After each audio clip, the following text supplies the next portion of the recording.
Bingo. Now we're live. All right. So welcome to this webinar sponsored by the Manitoba Association for Distributed Learning and Training, MADLaT. I'm Claudio Savine, the president of MADLaT, and thanks to Red River for actually providing the space for this, and to Rushton Hurley, who's our guest speaker for this, or facilitator for this webinar. He's also the keynote speaker at the Flat Connections conference, and they sort of arranged for us to get in contact with Rushton. So today's presentation is on the possibilities of digital media in education, obviously, but in all aspects of what we call education, both in terms of institutional, as in schools and colleges, but also as public educators. So without further ado, I'll turn it over to Rushton, and I'll come back at the end to wrap things up. Rushton. Hello, everybody. Thank you very much for taking part in this webinar. I hope that I'll be sharing some ideas that will be interesting to you and that will be interesting for you to try with your students. I'm going to leap right into some screen sharing here so that you can see the slides that I have got ready. Let's get those up. Now, if you are joining us and you are and your image appears at the bottom of the screen, or your icon does in some way, I ask you to mute your microphone. That will keep us from having kind of random interruptions to the visuals. But I will certainly look forward to having everybody take part, and I'll explain how we'll do that. So first thing you'll know is that I've got lots of images in what we'll see. These are all properly used and properly cited because that's the way we roll, right? Okay, and here is the link you should have received at some point very recently. This is a today's meet. That's a chat, and will give us the opportunity to share some ideas as we go along. This also means that the value of this session is not limited to what I say, but also makes it possible for everybody who is in watching this in any way to be able to share ideas. So if you are in the chat, feel free to toss out a little hello to the group, and that kind of gets little pieces going there. I think that's good. This is also an opportunity to share links as well. So, for example, there is a resources page on my nonprofit's website that I will now toss into the chat so that you can see that. That means that any links that come up can be added by me or anyone, so that they are only a click away for those folks who are following the chat. So with that, I'll move on from there and let you know that I'll also give you the slides. So anything that pops up in the slides, you know you'll be able to get back to because the link is to a set of Google Slides. These will stay good forever, or at least as long as Google is a viable company, which I figure is probably a good bet for the near term. Now, my little nonprofit is Next Vista for Learning. My background is I was a high school teacher of Japanese language for many years, principal of a K-12 and then an online high school, and then shifted over into starting my own little charity. And the nonprofit is an online library of videos by and for teachers and students everywhere. It's free to use, free to contribute to, free to download from, and it's my own little attempt to save the world from ignorance, one creative video at a time, right? So we have about 1,500 videos on the site in 3 collections, and those collections cover academic topics, and also within that collection, careers. We also have a collection on different parts of the world and communities here and there, and then a collection on service to others. So all of these may in some fashion become the avenues for interesting projects for your students if that's interesting to you, and if so, just stay in touch with me. I'm very happy to continue communicating with you on collaborative possibilities. So, in the realm of possibilities, I want us to think very much about what it means for a student to do any kind of project within your class. What is it about that project that might simply be a way of checking off a box that they're completing requirements versus doing something that really proves to them what they're capable of, right? So a lot of what we do is designed to get our students to complete certain things that we feel are important for them to do, but whether that completion represents their fully taking on the possibilities of those topics and the insights is a somewhat different matter. And I think we can explore that with digital media in productive ways.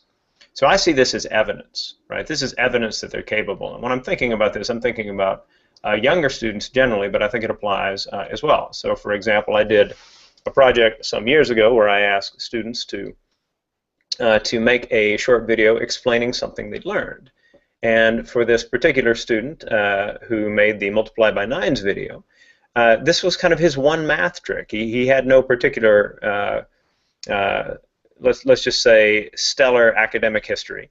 And being able to do something that could be easily shared with people everywhere was something quite powerful for him. So I believe that as students begin to see their work and how they see that people respond to their work and that they learn from their work, then they really begin to understand they have something to give. This is not just true for elementary students or secondary students, but I think students right up through graduate level to understand that the work one does is something that can make the world a better place. And so to whatever extent the nature of our assignments allows our students to see that their work is doing that, means that we're moving in a good direction. So when we think about digital media, one of the things that we encounter right off the bat is that there are a load of different devices out there, right? So some of you may have laptops, Windows or Mac laptops, some of you may be wielding Chromebooks, some of you may have tablets, some of you may be using your phones, others may have recently put a chip in their head and they work with it that way. But it's not going to be the case that I can take you through a training over the next 53 minutes that allows you to understand exactly how to use specific programs on specific devices. There's simply too many options. But my goal is to make sure that you understand what the possibilities are with different kinds of tools, and I'll speak to issues related to different devices as we go. So, how do we think about how we learn these things? Now, sometimes when people are thinking about learning any given piece of technology, they want it in steps. They want, okay, this is what you do first, and this is second, this is third. You know, please give me a step-by-step set of instructions on how to do X or Y or Z. Given the kind of variety that's out there, that's actually not a very effective way to begin exploring different kinds of technologies for what they can do for learning. Essentially, you just have to be willing to play with this stuff. You have to say, okay, wow, okay, well, what does this do? What could we make it do? How could we get it to apply to the topics that we're discussing in our course? And so when people stop and say, okay, I can let go of that need to be led and instead be comfortable with the fact that I can just play and just try things out, I think that's very useful. Sometimes we see play as being, you know, a departure from rigor. Actually, it has everything to do with believing in yourself as someone who can learn interesting things and take things in interesting directions.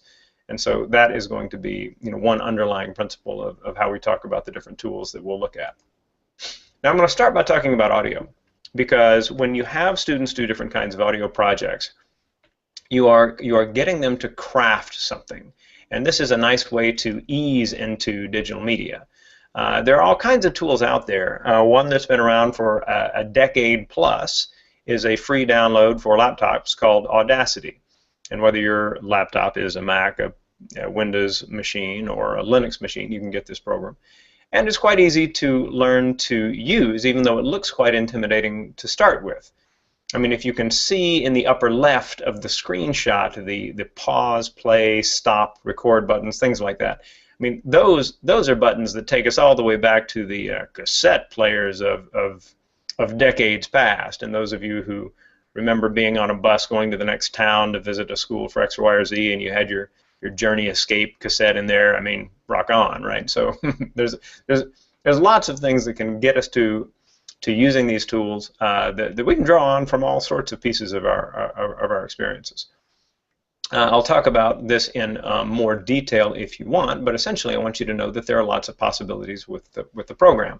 By simply recording a message, and having quick audio files that cover the main topics of courses, you're moving away from, for example, simply having students focus on their notes. So giving kind of audio cues as to what the most important pieces were can be quite valuable for a lot of students. Now, there are other tools out there in the audio realm. Jamendo, for example, is a site that allows you to get all kinds of Creative Commons licensed music, and they've got just a tremendous amount of music, hundreds of thousands of songs. And you say, what? Hundreds of thousands of songs? Yes. And it's all free? Yes. Is it legal? Yes. Have I heard of any of these bands? No, no, you haven't. But I mean, that's actually, kind of part of the point. These are all people who said, here's stuff I've created. Share it, no problem. Just cite your source. Just tell where you got it and who did it. And that's the arrangement for getting it for free. And for teachers, that makes, of course, a ton of sense because it keeps us from any barriers related to, purchase orders or anything along those lines. There's also Free Sound, which is a community of people sharing sound effects. So this is all Creative Commons licensed material as well, and you can find almost anything on this site, because this is just one of those kind of interesting communities where people are putting together all kinds of stuff all the time, and they share it, and it's out there. So if you're trying to craft a digital media message, and you think about NPR in the United States, or CBC in Canada, and kind of radio programs that you hear that are really quite compelling. They're compelling because they have been crafted, and people use music the right way, and they use sound effects the right way, and they've really worked to write a script that is going to tell a story in some effective fashion. Now, one newcomer on this front is Soundtrap, and Soundtrap is an online audio editing tool. And so you can do this from inside your browser. You can move loops together to create music. You can also record yourself saying different things. And so with almost any device, you can use the tool to create these audio files that you can share online. Now I'm going to flip over real quick to the chat to see what kind of questions may be in there. I see that there's some encouragement for flight connections. Very cool. And everyone else, as you look at this, if you find, I'm not sure quite what he's talking about on this, toss it in the chat. I'll be able to stop and come back to it. But one reminder as well that all of the links that you see for these different tools that I mentioned are links that you'll have as a result of getting the slides, which you will at the end if you want. I'll toss out the link and you've got them, and go crazy at that point. All good. So with that, let's move from audio to images. Now, we're going to do a little bit of an activity here. Okay, so this is an image, and this image could be any number of things. And what I'd like you to do is, in the chat, I want you to add as many different interpretations of what this image is as you can come up with. So just looking at what you see on the screen, even if it doesn't show up that well, that adds to the creativity at a certain level. All right. Just add in the chat what you think this is, and we'll take about 90 seconds or so to do that.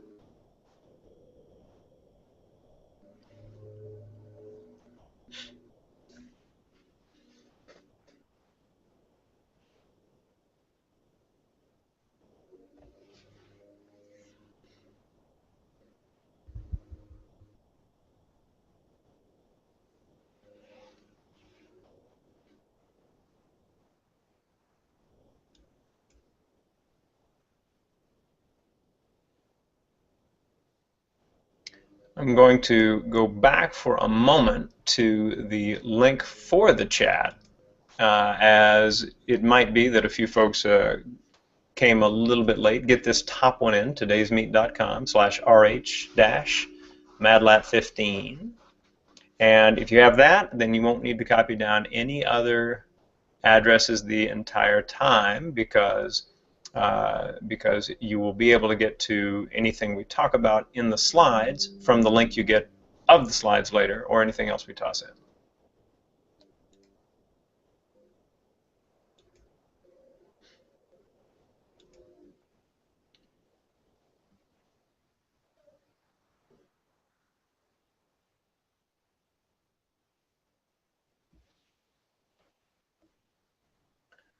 Now take just a minute in the spaces where you are and just toss ideas back and forth. What are some other things that come to mind? Even if you don't add it to the chat, what are some different things that come to mind as to what that image can be? So just talk with each other face to face in that human way.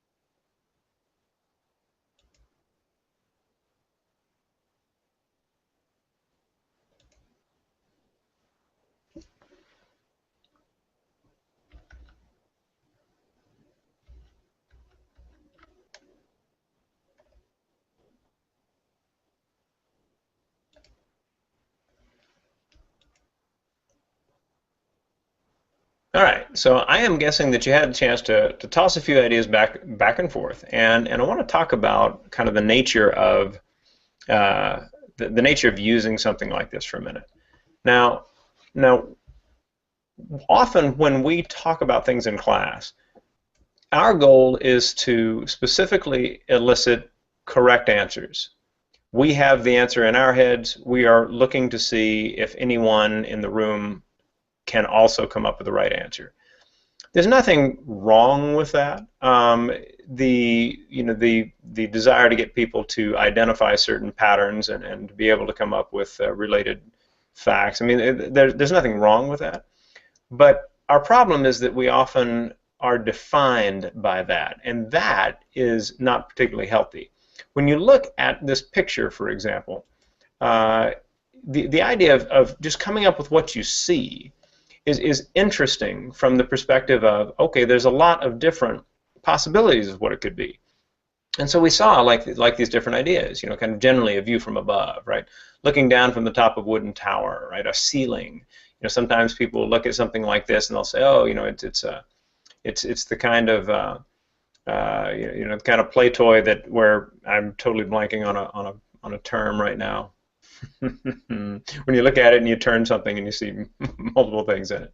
At any rate, and then one of you said it looks like the Eiffel Tower from beneath. That was from Richard. It is the Eiffel Tower from beneath, actually, and so that's kind of fun to have nailed down the right answer. But it's also the case that when we begin sharing ideas like this, the right answer may not be the most interesting answer. It may not even be the most useful answer in terms of really seeing into how the students think, which is truly our goal. Because what happens when we ask students specifically for the right answer is that most of the time the entire room will defer to the 3 or 4 students who always get the right answer. And what we want to do is make sure that we're not simply validating the living daylights out of them all the time, but instead creating opportunities to really allow people's creativity and insights to be shared comfortably. And I think that's something we can do through an effective use of images. Now, I'm going to show you several images just related to a bicycle for a minute, because I want to make a point about the power of using images. A lot of instructors who are new to technology are kind of worried about, oh, well, I'm not very good at this particular tool or whatever it might be, you know, and you know, unless I know it perfectly, I don't want to use it. Now, that's a questionable move on a ton of fronts, but I would quite simply say that most teachers are much closer to being able to use images effectively than they think. So from a language point of view, I was a Japanese language teacher for years, right? And I'd teach words related to different modes of transportation. And so, you know, if I wanted my students to come up with the idea of bicycle, I can ask them for the translation of the word bicycle. But instead, it might be more interesting to toss a picture up in front of them and just say, what is it? You know, nan desu ka? Nan desu ka? What is it? What is it? And just see what they come up with.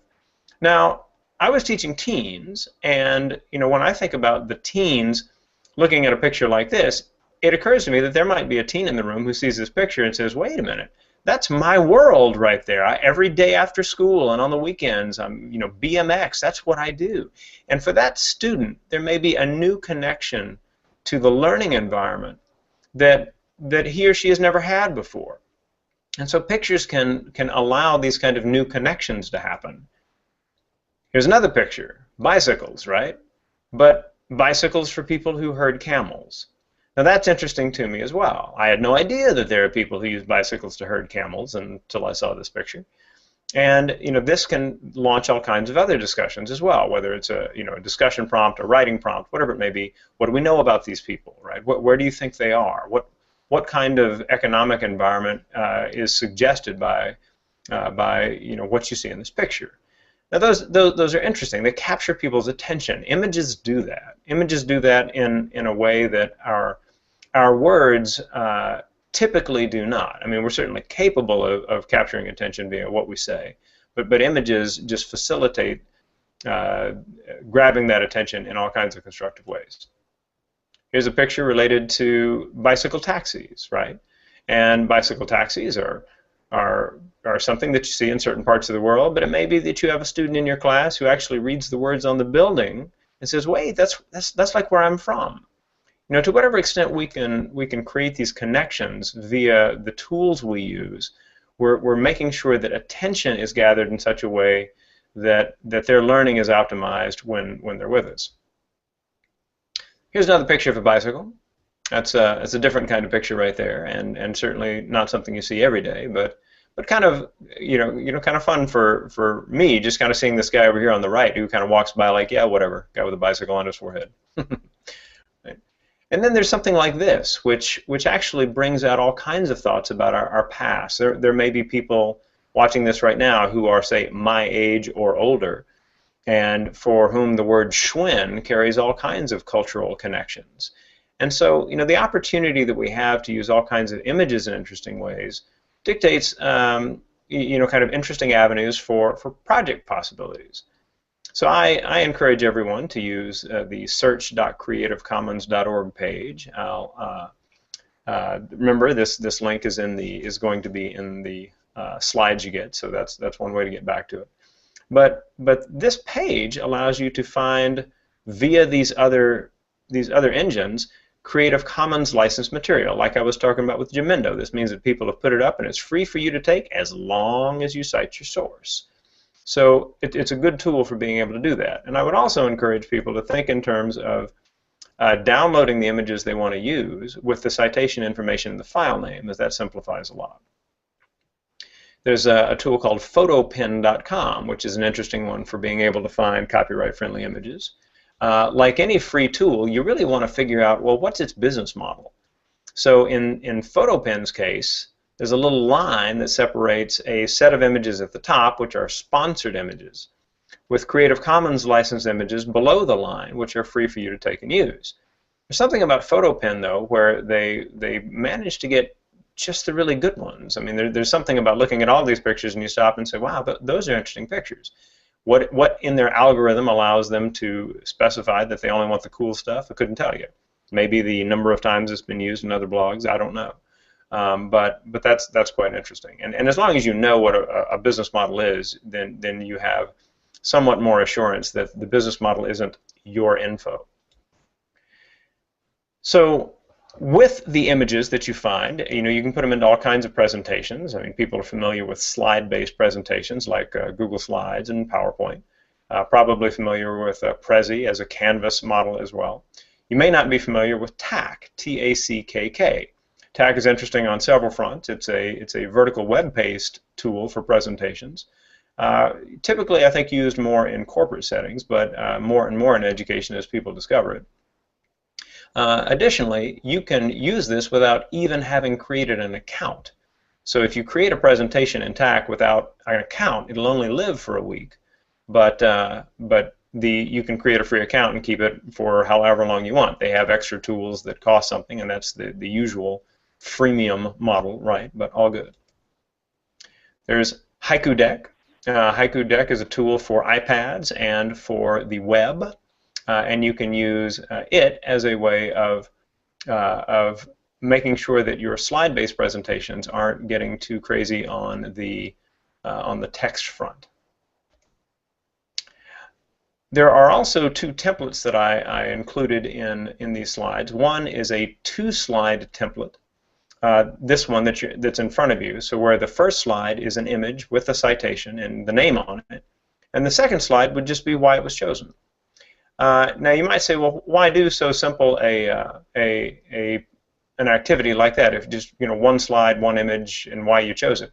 That's to actually seed the ground for getting people to do a better job of citing their sources. As larger projects call for citations, often people won't properly cite their sources because they've taken an image and they go back to find it, they can't find it, and they make it up or do something dishonorable, right? And so no good there.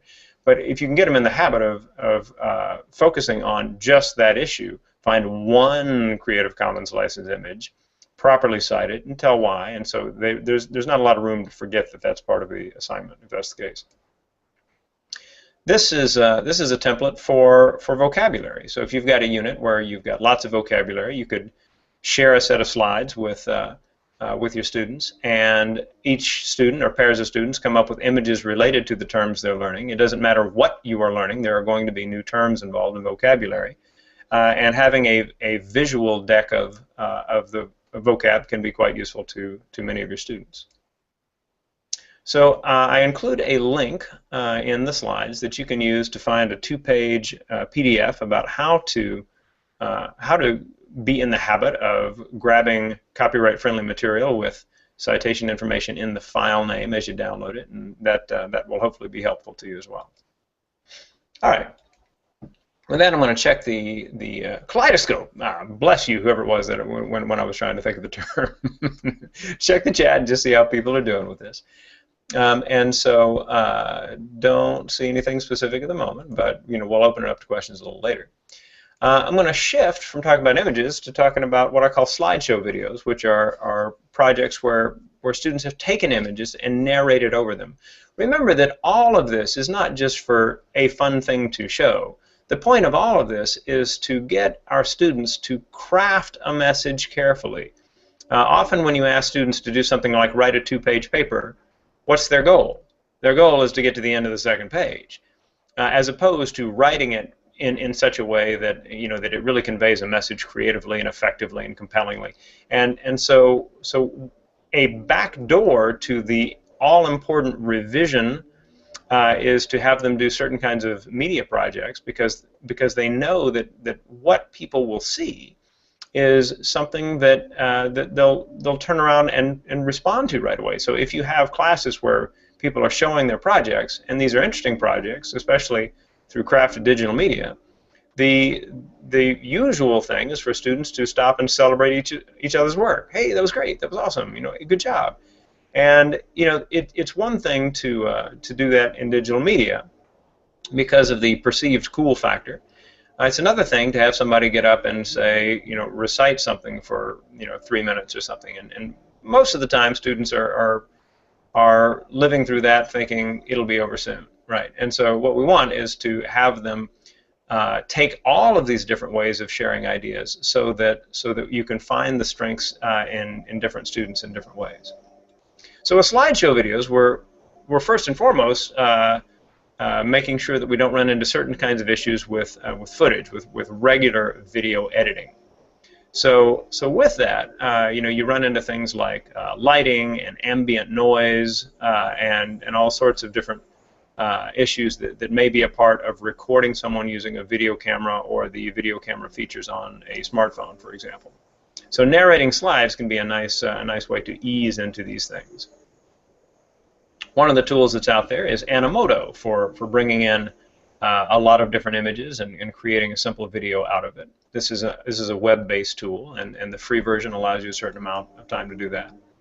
I mentioned Prezi earlier, and we'll mention it again because Prezi also allows you to upload a narration for each element in a set of I guess slides, is the word that's coming to mind. But with Prezi, it's kind of each point in the path, and by uploading sorry, hold on a minute, got to move my cat. There we go. By uploading an audio piece for the for that point, you can essentially create something that's very much like a video without having to use more complex tools. So someone who's already familiar with Prezi would be able to use a audio editing tool to create little narrative pieces that they upload, and that creates an easily shared message. If you've got nothing but a set of 2004 XP machines sitting around, then those are still useful, even if they do take a day to actually boot up. And that's through programs like Audacity and this one, Photo Story, which is a beautifully simple tool. It's one of the best tools that Microsoft ever created, actually. They gave it away for free. I know that sounds a little weird. Microsoft gave something away for free, but indeed, that's what this is. And you can use this to upload a number of pictures, record over them, and in both this and the Prezi example, one of the nice things is that the image in the video will be there as long as the narration continues, right? So it doesn't, you don't have to go back and say, well, I need to extend the length of this image in the video editing. The way the program is set up is that if you talk for 45 seconds in describing this, then that's how long that image is going to be on the screen, which is really good. There's a good iPad program for this as well, called Adobe Voice, and this is a free tool. It allows you to bring images in and find different kinds of icons that would be useful, as well as different titles that might allow you to make that message all the clearer. So with that, I want to check the chat again, see where we are, and doing good. I'll check the chat in Hangouts as well. All right. And let's keep going. So when we're thinking about doing any kind of digital media, one of the key pieces is that we emphasize the importance of planning. So planning is everything, right? I mean, the complexity of any kind of digital media presentation is not in the technology, it's in the planning. If what you've put together is good, it's good because you planned it well, right? Not because the technology somehow made a weak message into a good one. So when we think about tools that are out there for this, I mean, there are some interesting ones. One of the newer ones is Edpuzzle. Edpuzzle is a tool that allows you to take an online video and annotate it. So you can see up in the screen here that there are a number of different tools. You can trim a clip down. You can add a totally new audio track for it. You can insert an audio note so that the video actually stops. Your voice comes on. Okay, everybody, remember what we talked about in class on Thursday? That's going to be showing itself in the next clip that shows up, and then the video continues. That can be useful for keeping people kind of focused on these things. Additionally, there is an opportunity to add questions. That's what the question mark is in the upper right there. And so that would mean that the video would stop, and you'll see a question that you answer. And so, the full process is you create an account as a teacher. You create a class and get a code. You give the code to the students. The students have created accounts. They add the code in order to add the class. And then they can follow any of the assignments that you have created in Edpuzzle to allow them to work with the piece that you brought in. That means that you know who's watched what, how far they got into it, and what their answers to the questions were. And if the questions are simple questions, multiple choice or that kind of thing, then you can even have the system grade it for you, and it'll track that. So nice to have kind of those different tools. If you're trying to do something a little more sophisticated in the video front, the best online video editing tool right now that I know is WeVideo, wevideo.com.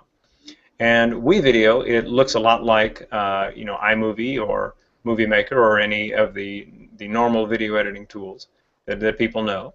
But it's all online. It's all in the cloud, which means that you've got the ability to start working with it just like you would anywhere else, but you're in your browser. So if you have Chromebooks, this is easily the most sophisticated video tool I can point you to. It too is a freemium model, but the free version is powerful enough to allow you to do a lot. One limit is that it says you can only download or export, I should say, 15 minutes of video each month. Now that's actually not that big a deal if you don't mind sharing links to videos that people have created that are on the We Video site. And if you do need to download, I would encourage you to have shorter videos. Anyway, the longer the student video, the more you have to spend your time watching them, and if they haven't done a good job, that can be fairly brutal. All right. So with that, I've put a whole heap of tools in front of you over the last half hour, and the idea is not to say, look, here are all these tools. I mean, it's actually to set just our thinking for what does it mean to have students do different kinds of projects. So if we're going to have students do projects for our courses, and they're going to be creating videos, for example, or any kind of media, then how do we make that work for them and for us, and how do we get quality out of it? So let me start by just working at this from a confidence angle. A lot of people who are new to digital media assume this is kind of too hard to do. You know, can I do this? The answer, of course, is, oh yeah, you can do that. So we're gonna go through some of the steps in order to make that clear for you now. Let's imagine that you are my class, and I say, all right, everybody, we're gonna do a video project, and at that point you all go, yay, because that sounds like fun and interesting and that kind of stuff. First thing I'm going to do is give people plenty of time. You know, maybe that video project is due in 4 weeks or 6 weeks or something like that. It's not going to be due next Monday. You never put too short a time frame on this stuff, or you end up with a lot of stuff that you don't want to see. Now, one element of it, though, is that you'll want to say, okay, if the video is due in 4 weeks, the script is due in 10 days, right? So if you focus on the script as that which is the student output that lets you know how effectively they're grappling with the material, you're in the right frame of mind. This is actually what gets the grade. All right, so they give you the script, you look it over, and give that a grade, and then they build their video as a result of a script that doesn't contain factual errors or anything like that. So being able to get them to focus in on the script makes a lot of sense. Sometimes people say, well, why would students have any motivation to create a video if what's getting the grade is the script? Well, one reason is that, you know, maybe you say, okay, well, the grade you get on the script you get to keep as long as you create a video. Point being that you don't want to spend a lot of time, if you are not a video production teacher, grading something like lighting and noise and, you know, this kind of thing. You know, instead, you know, you really want to just see how they're doing with the content you teach. The other reason that it might be important for them to actually create the video is because you let them know that everybody will see it. That you'll take time in class for everybody to watch these things that get put together. This is something that motivates students to put a lot of quality into their work. Now, it may seem that they're simply trying to put something that's visually cool together, but that's only if the script hasn't properly oriented them to focusing on the content that you teach effectively. Now, I have always told students that if they want, they don't have to make a video. They still have to write a script, right? But they don't have to make a video. They could actually just kind of come up and present a poster. Now, this is a way of dealing with what people run into is like, oh, but I don't want to teach students how to make videos. Nor do I. I mean, there's just so many different tools. That's just not viable.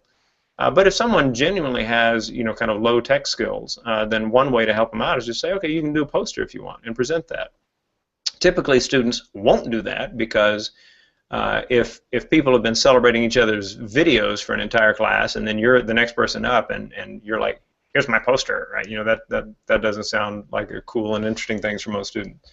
So it's a good kind of way. It's a good safety valve, really. But by and large, students won't use it because they want to make videos. But what if they don't know how? Well, allow them to work with a partner. This isn't something that's going to be a third of their grade or anything silly like that. I mean, this is a smaller portion of the overall assessment in the class. And what you want is for them to simply be focused on using the creation of that media piece to really emphasize a critical point that's covered in the course. So if they're working with each other to actually make the videos, that's fine. I always put time limits on these videos. Always, always, always, right? Okay, your videos can be no longer than 45 seconds. And sometimes, the students are upset about that because they think they need longer. Typically, they do not, right? What they add when they have more time is a bunch of stuff that I don't want to see and you don't want to see, like just extra and bloopers and God knows what that seemed hysterical to them at the time, and it's just bad. So consequently, focusing them on 45 seconds, 90 seconds, 2 minutes, whatever it may be, can be quite constructive. If students want more time, they can always bring their script to you, and you can approve more time that way. We need more time. You do? Show me your script, right? And if you believe that they're covering that material in an effective way, and that more time would be useful, then you can say, all right, you've got 3 minutes. But that's a function of it getting approved. Keep them short on the possibility that they create something bad and you're just going to have to endure it. Other rules I used to have, of course, I taught teens, and I said no kicking a man when he's down, no death, and they were upset about that. But then they'd go off and make good videos. I mean, I figured that they're teens, that's their job. What's their job? To complain. So I just said, on with it, and then they'd go and they'd make great videos, and so there you go. And then finally, sometimes people say, well, it's kind of a pain doing videos because they bring in these USB drives or some dying technology like that, and I don't have something on my machine that will play their video, blah, blah, blah. No, just have them give you a link, so they can email it to you, or even better, use a survey tool of some kind, Google Forms or whatever, to send you the link. If you click on the link and there's a video that shows, then they turned it in. If you click on the link and no video shows, they did not turn it in. Because you will have students who will say, here's my link, and you click on it and it says, YouTube, this video is private. And say, oh, sorry about that, I can get that changed when I'm back at home today. And you can say, well, feel free, it's still late, right? Because sometimes students are looking for some clever way to give themselves some more time. And they always have the opportunity to send the links to each other to make sure that they work properly. All right, so let's talk specifically about getting quality out of them. Okay, so how do we get them to do these particular projects and get good quality out of it? Now, with this, what we're trying to do is we're trying to get trying to do this perhaps not having done the project before, which is tough, because when you do a project twice, if you do 2 video projects in a term, the second set of projects is going to be much better than the first, right? Because a few people will have done a great job on the first one, that sets the bar, and then loads of people come on board with, oh, okay, that's what we're doing. So how can you bring kind of quality to it even without that? Well, one way is to get other student-created videos in front of them. So on this slide, again, which you'll get at the end, on this slide I've got 3 sets that are interesting on several fronts. The careers videos, we've got about 100 of those, different careers that people have highlighted in these videos, and the idea with the videos was to answer 4 questions. The questions are, what's your job title? What does a typical day look like? What kind of education or training did it take to get the position? And what do you love about your work? Now, those videos range in quality, although they were all good enough to convey something interesting about the careers themselves. And so having students choose among these to say, okay, well, here's something that I'd like to learn more about, or here's one I'd like to watch, gives them the ability to find the things that they find are strong and weak about different pieces, and to talk about this, and I'll hit that in a little more detail in a moment. The service videos are about videos about nonprofit organizations in the communities and how they help people, and that's part of a project we do that gets young people creating videos telling the stories of nonprofits so as to help them enlarge their base of support, maybe gather new donations, anything like that. The contest finalist videos are interesting because it shows the variety of possibilities with using video. So some people will do stop motion stuff, and others will have used animation, and others will have acted something out in front of a normal video camera, and others will have narrated slides, and others will have narrated images that they found. There's just a lot of different ways to make a video. And so consequently, by going to that set and looking at different videos that we thought were on the upper end of quality in the context of the given contest, so occasionally we'll have a contest with not too many submissions, and that can be quite deadly in terms of you know, like how good the finalists end up being. But nevertheless, there's a lot of good ones there to take a look at and see what you think. And those are really good for getting students to think about new possibilities. So let's talk through that. So first, have them watch these videos individually, you know, like as homework, right? And then when they come into your class, they can discuss these things in groups. So what did they see that was interesting to them? You know, what was powerful? And these kinds of discussions can head off mistakes that are otherwise students commonly make. You want them to look for strengths. What was compelling in the video? What managed to convey something, you know, really, really well? You want them to identify areas of improvement. Okay, it would have been better if. And those are good things to talk through, because it means they will be talking through something that they hopefully will not do later. Because without this discussion, they'll make all of those same mistakes themselves. You know, depending on the kind of activity it is, you might ask them to come up with ways of validating, you know, what's presented in these videos. That can be a good way of getting people on top of critiquing the digital media that they're swimming in all the time. Perhaps the most important question from the standpoint of creativity is, how would you have approached that video differently?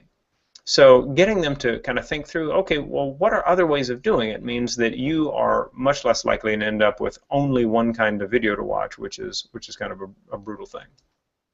Now, the problem, you know, for most of us is that our students are just trying to check off that box. You know, they hand something to us and they just ask, you know, is this it? I finished? Can I take this off the list of things that oppress me? You know, that kind of stuff. And what we want, though, is for them to hand us stuff and say this: how can I make it better? Because students who look at their work and they're looking to make it better, those are students who have figured something important out about life, right? And so we want them to, you know, we want them to do projects in our classes that emphasize that. Now, we run contests, by the way, with our little nonprofit, and so, you know, 90 seconds or less, creatively explain something one might encounter in school, use only copyright-friendly media, properly cite it. There are release forms we have there. We got deadlines, a final one and an early bonus one. We give actually feedback to every video that comes in, you know, so to help them make it better. And so, if you want students to create things that go through our contests as well, stay in touch with me. I'll be happy to do that. And you're welcome to. So there's a strand for teachers, a strand for students, and a strand for students and teachers working together. We have prizes and awards, certificates, and gift cards, and of course, international glory. And you can find out more via our site, you know, if that's of interest to you. The current one is called Creative Expression. You know, give it a look, see what you think. And there are a number of examples that I would like to show for you, but it's more important to me to make sure that we have time to talk about any questions you may have. So the one here, for example, was about reading strategies by some elementary students, and this one is about one of 27, I believe, letters of the Spanish alphabet, and so a group of students down in rural Mexico took pictures in their community and used their own voices to narrate these so that people learning Spanish would have something to turn to. Then we have videos like this one from a group in South Africa that used stop motion quite effectively. This actually got our Student Video of the Year last year, which gets yet more certificates and gift cards and glory. Now, having run through so many different tools and talking about it from the context, my guess is that there are certain tools you look at, you go, those really interest me. And of course, you don't have to know everything on the list. I mean, that's certainly not our job. Our job is to really figure out what's fascinating in order to pull the best out of our students.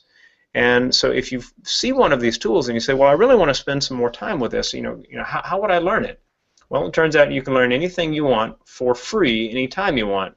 How do you do that? You go to YouTube.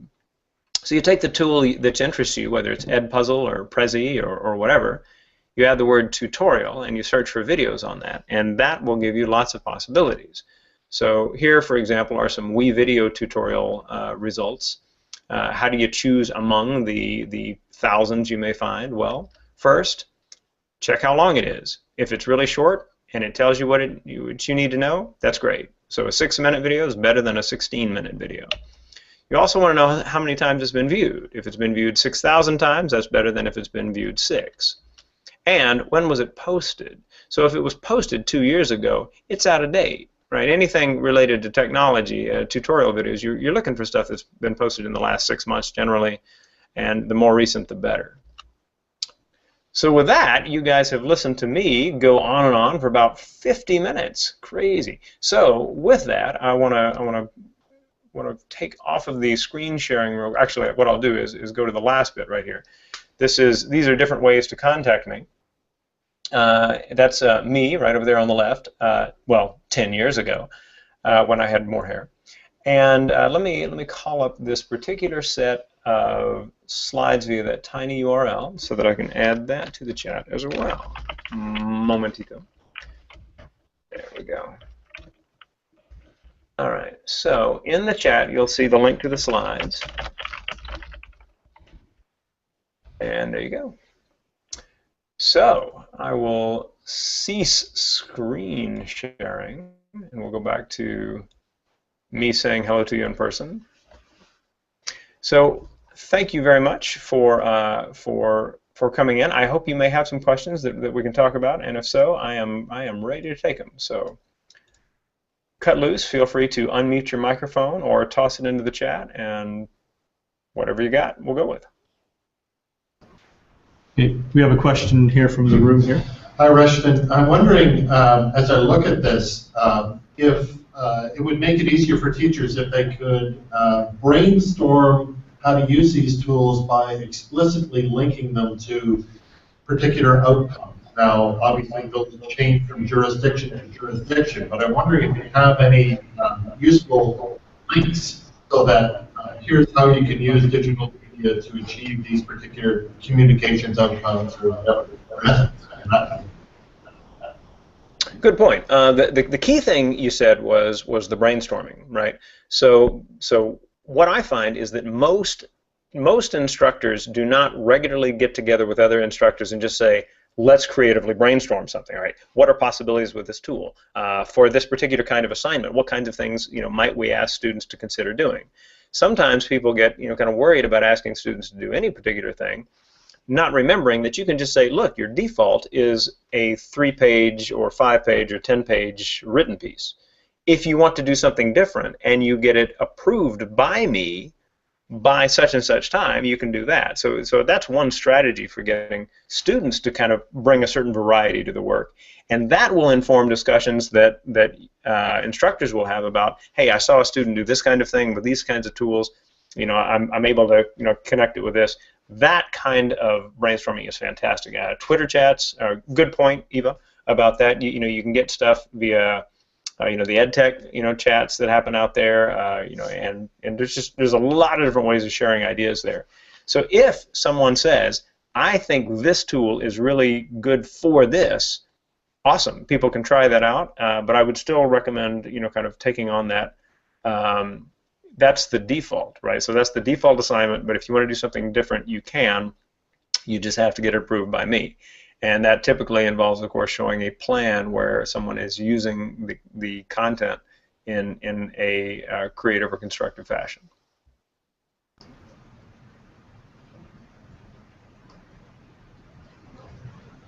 Do we have other questions?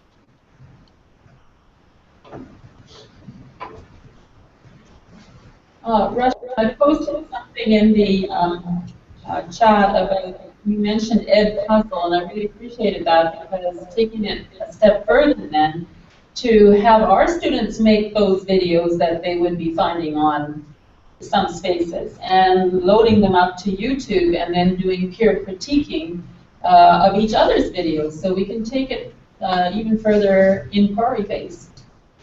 Well said. And this is also, of course, an avenue for offloading a certain amount of work on the students, right? Sometimes teachers say, well, I know there's good videos out there, but I don't have time to look through all that stuff, and that's because none of us do, right? But if what you are doing is including early on in the term an assignment where students are supposed to find a video of 2 minutes or less related to a particular topic. I mean, it doesn't have to be 2 minutes or less. I mean, just depending on your time. But if they are finding videos and explaining why that video is valuable related to the content you teach, that's the key piece, because that's the content part right there. at the same time, they're finding video. If they find 60 videos and you really, really like 6 of them, they just found 6 great videos for you. So videos are interesting, but they're a distraction unless they're properly tied to what we're learning, right? So if videos can really help make those points in constructive ways, awesome. But it's good to have the students kind of. I think of it as they're doing the job of finding a lot of the great stuff to share.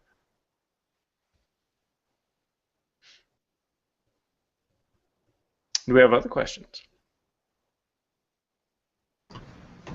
I see. Actually, Richard mentioned something here about a template for a photo video release. I do have. I can grab that for you real quick. I have one that we have in every contest. So in every contest, we've got a lot of information, kind of in our contests. And when one goes to the instructions, you'll get to. I'm going to assume for a minute that we're talking about a release form for somebody who's 18 or older. From the contest page, you can get a release form. Adult release form. You can find one for minors, but there's one on our site that you can use as well.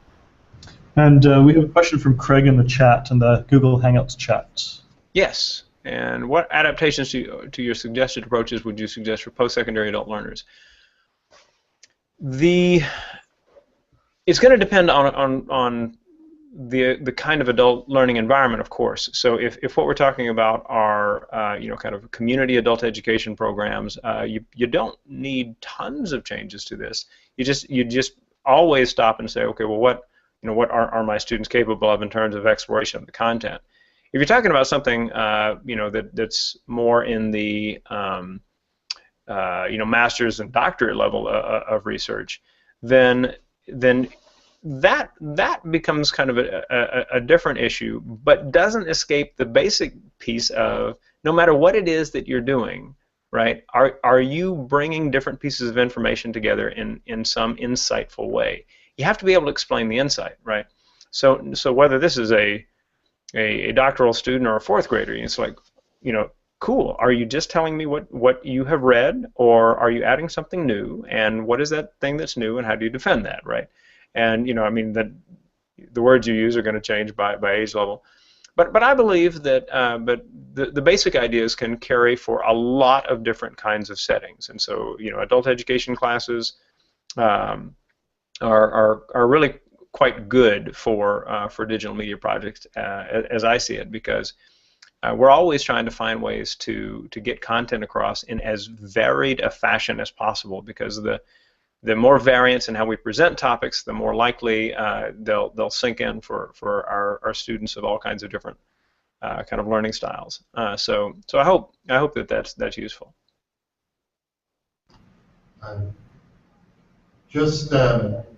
This may be well beyond the scope of what you really want to talk about today, but I'm wondering, what I see here is a lot of different tools that students can use and can bring together in a particular video. I'm wondering if you have a sort of another chapter where you talk about how they can curate them and bring them together and get into notions of a domain of one's own, that whole digital citizenship, that whole like a PLE, a personal learning environment kind of idea. Nice. Yeah, I can certainly get that idea started. One thing I would recommend is that if you use YouTube as the tool, there's several advantages to having YouTube be from which the videos are drawn.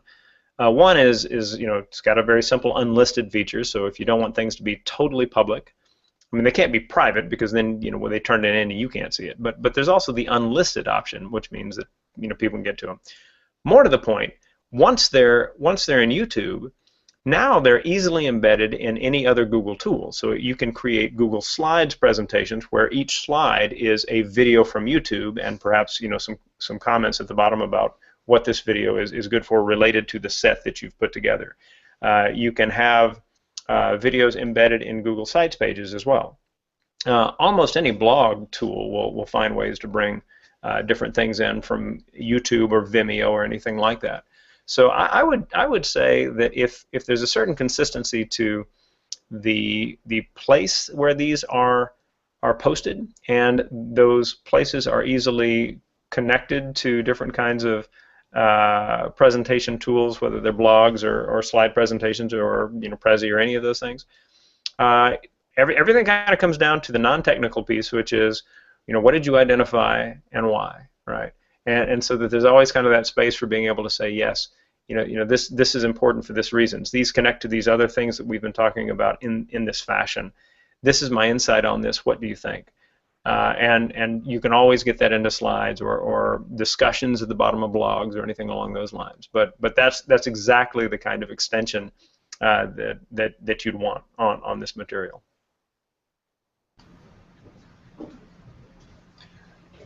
Anything else?